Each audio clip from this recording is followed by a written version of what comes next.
CM Revanth Reddy ఆదేశాలతో సరూర్ నగర్ చెరువును పునరుద్ధరిస్తామని Hydraa commissioner Ranganath తెలిపారు. సరూర్ నగర్ మినీ ట్యాంక్ బండ్ను ప్రభుత్వ అనుమతితో హైడ్రా టేక్ ఓవర్ చేసిందని ఆయన చెప్పారు.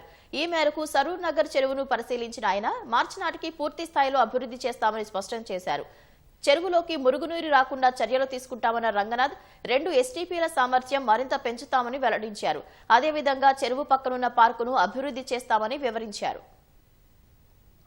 ఈ చెరువుని పునరుద్ధరణ అంటే మీరు ఇక్కడ చూస్తున్నాము. సరూర్ నగర్ చెరువులో దాదాపు 90 ఎకరాల చెరువు ఇది.